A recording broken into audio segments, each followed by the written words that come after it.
Chinatown Alley, Melbourne, 2014.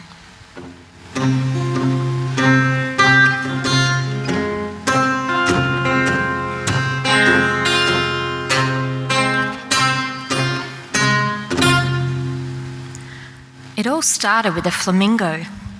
A surly one, I have to say, but he was all mine. He'd been dumped in a Chinatown rubbish skip, thrown in amongst banana peels and broken mirrors. Anyone would be cantankerous in those circumstances, right? And when my main character peered into the skip to inspect this less than flamboyant piece of taxidermy, he opened his beak and he spoke.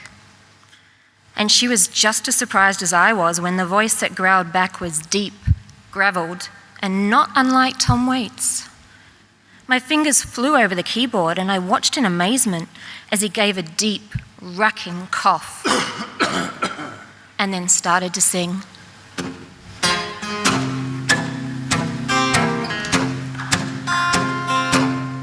Everything you can think of is true. The dish ran away with the spoon. Dig deep in your heart for the little red glow. We're decomposing as we go.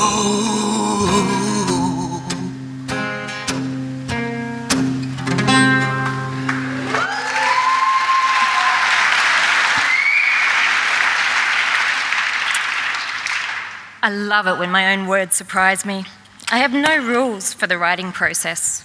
A whole short story can come from an overheard conversation on the tram, especially the 86, the name of a lipstick, a font, or a rib bone, and once from an odd little 1965 Swedish phrasebook that felt the need to teach me the line, "The first thing I'll need is a goat."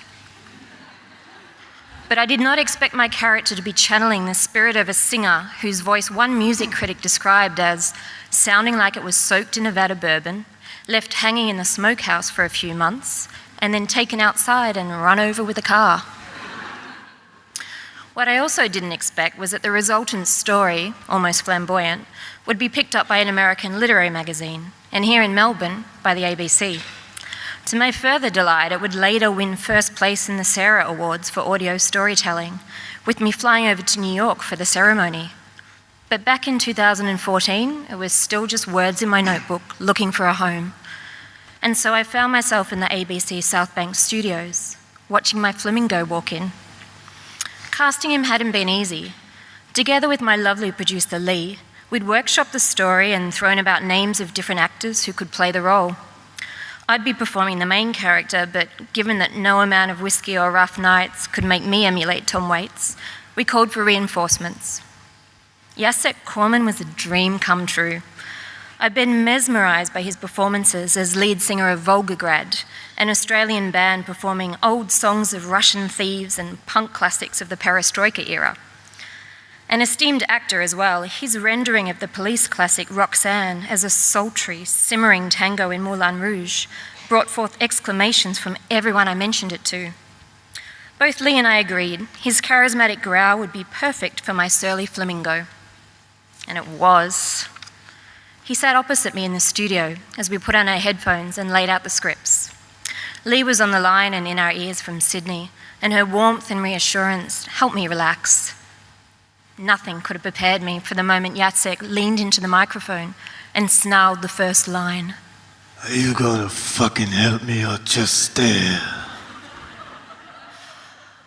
There was silence in the studio. My hand on my throat, I was just gonna stare, it seemed. It wasn't just that his reading was perfect, it was, capturing the essence of my flamingo in one irascible, splenetic sentence. But it was also that I had never before watched a character of mine brought to life, off the page and into the room. The experience was intoxicating. He owned that studio. He snarled, sang, and sneered. When he raised his arms and flapped them, I told her laughingly afterwards that I saw his pink feathers fluttering, raining down all over the desk. The story ends with the song as a Melbourne tram rattles off into the night, the flamingo rasping a Tom Waits lullaby. I loved the lilting, carnivalesque melody of the song, equal parts sinister and soothing. I sat back in my chair, my voicing done, as Jacek began humming. It was a low sound, starting at the back of his throat. Everything else was silence. Lee listening, me watching. And then the lyrics began.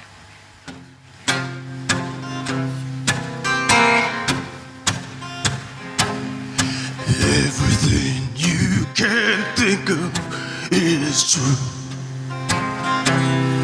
And fishes make wishes on you.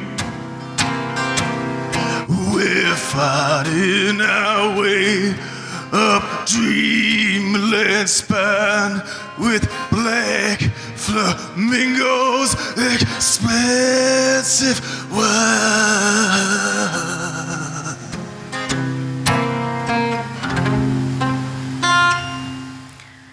His eyes were closed as he sang. He swayed back and forth, crooning the lyrics. The effect was as hypnotic as a spell. I found myself moving in time, weaving back and forth like at the feet of a pink feathered snake charmer. It remains one of my favorite stories. It's given me an intensified love of Tom Waits, a paycheck that funded my first taxidermy lesson, and partial respite from my lifelong hatred of the colour pink, and a trip to New York. But it also gave me the once-in-a-lifetime opportunity to say to an artist whose work I admire, thank you for being my flamingo. Much appreciated.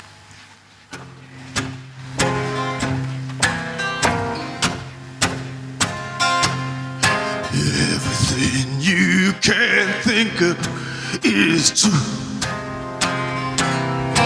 The baby's asleep in your shoe. Your teeth are buildings of yellow doors. Your eyes are fish on a creamy shore.